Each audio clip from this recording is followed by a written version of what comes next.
個茶位幾錢㗎3蚊個。你名校幾多部法拉利啊？喂，我冇喎，我揸電雞嘅咋，大佬。糖沙翁佢應該用靚蛋、冬瓜薏米煲水鴨湯，因為湯渣都咁大碟，已經係個餸嚟㗎啦。煎焗安普大扇雞，成個口都係有雞香味，一隻一隻辣椒咁原隻咁去炸。好大膽啊！好。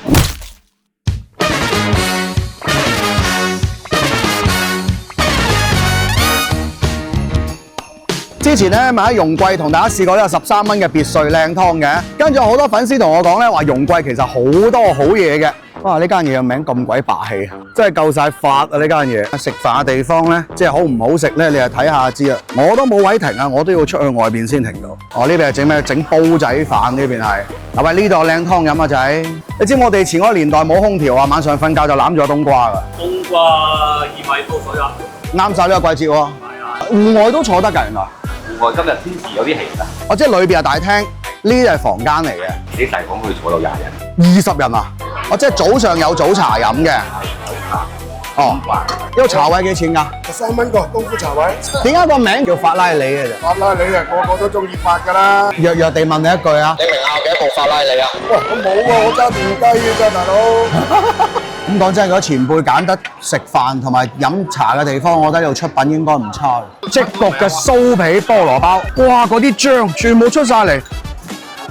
你又拍到？但係佢個奶黃餡有幾香滑喎，佢甜度啱啱好，同埋個酥皮真係好酥。黑椒雞肉芝士卷，不過佢麵包嚟嘅喎，三文治多士嚟嘅喎。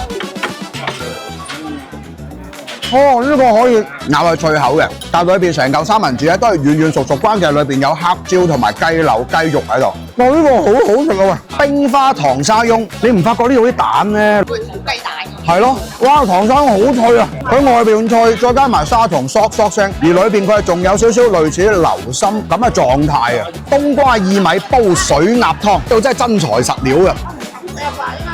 哇！呢啖湯真係夠晒材料，夠晒火候，清清潤潤，水鴨嘅甜，冬瓜嘅清潤，因為湯渣都咁大碟，已經係個餸嚟㗎啦。牛油胡椒焗羅氏蝦，呢個蝦就係評論區粉絲推介嘅。哇！一上起身，隔離台都聞到啊，真係。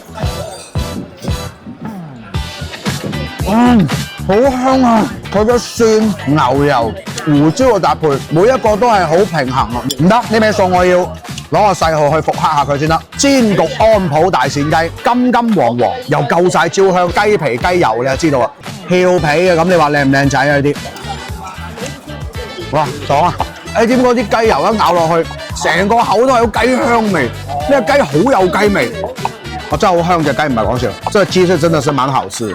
順德佬蒸魚最叻嗰樣嘢係咩？就係油鹽蒸魚，唔需要落薑，亦都唔需要落葱嘅，和筍嚟嘅。哇，好滑啊條魚！佢出咗咁多水都好咧，其實個鹹度鹽度係啱啱好噶。呢啲下欄嘢先係靚嘢啊！哇，佢啲花生油真係好香，靚嘅花生油係可以真係令到一碟餸活色生香。家鄉炆柚皮，廣州好多大灣區地方係食唔到嘅，佢柚皮係好厚嘅柚皮嚟喎。你諗下一嚿海綿裏邊吸住晒所有嗰啲靚汁喺手裏邊。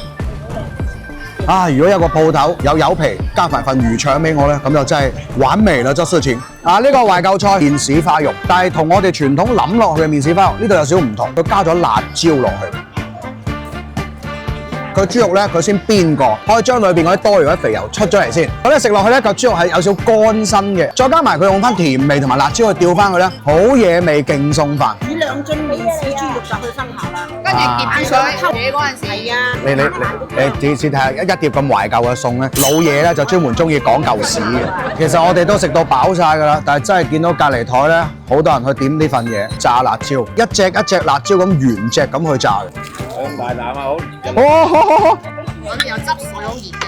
哦，佢有餡㗎，佢係素餡嚟㗎，芽菜、馬蹄、五香粉，真係炸素椒，順德唔係咁多地方有做，真係有眼闊肚窄啦，點多咗嘢嘅。幫手嗌埋單，跟住攞多幾個打包盒俾我哋。供應最驚豔係邊個菜先？雞，煎焗雞最驚豔㗎，你啊！口皮啊！